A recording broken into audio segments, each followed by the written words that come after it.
गुरु तेग बहादुर साहब की 350 साला शहीदी को समर्पित जो नगर कीर्तन है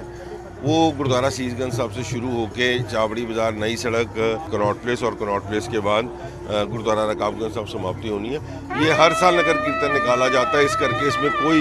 बदलाव नहीं किया गया। 350 साल को देख के उसी रवायत के साथ समागम हो रहे हैं और हज़ारों की गिनती में जो संगत पहुंची है, मैं इनको सबको नमन करता हूँ। देखो, इस शहादत को सारी दुनिया याद करती है क्योंकि ये कलयुग के अंदर ऐसा कोई दूसरा साका नहीं वापरा और तभी कहते हैं कि तिलक जंजू राखा प्रपताका कीनो बडू कलू में साका। ये तिलक और जंजू जो गुरु तेग बहादुर साहब धारण नहीं करते थे, मगर उस तिलक की जंजू की रक्षा के लिए उन्होंने अपनी शहादत दी है। ऐसी कोई दूसरी लिसानी जो मिसाल है वो दुनिया में नहीं देख सकते, तो उनको आज सारी दुनिया नमन कर रही है। देखिए, गुरु तेग बहादुर साहब महाराज जी और उनके अन्य सेवक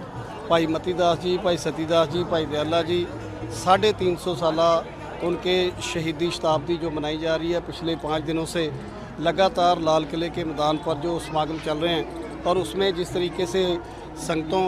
का इकट्ठ जिस तरीके से देखा गया, जैसे संगत उमड़ी और कल शाम को 6 बजे से लेकर रात को 1 बजे तक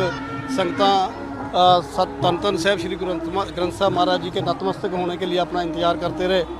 और आज इसी तरह से नगर कीर्तन में भी सुबह से ही संगत में उत्साह है और गुरुद्वारा सीसगंज साहब के बाहर जहाँ तक भी फतेहपुरी तक जहाँ भी हम नज़र मारते हैं संगत ही संगत नज़र आ रही है। तो ये साबित करता है कि गुरु तेग बहादुर साहब,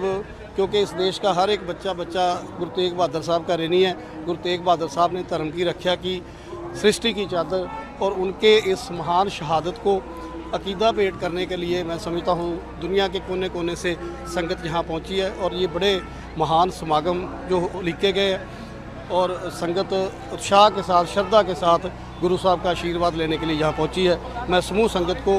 धन्यवाद करता हूँ जो उन्होंने सहयोग किया और जी आया भी कहता हूँ।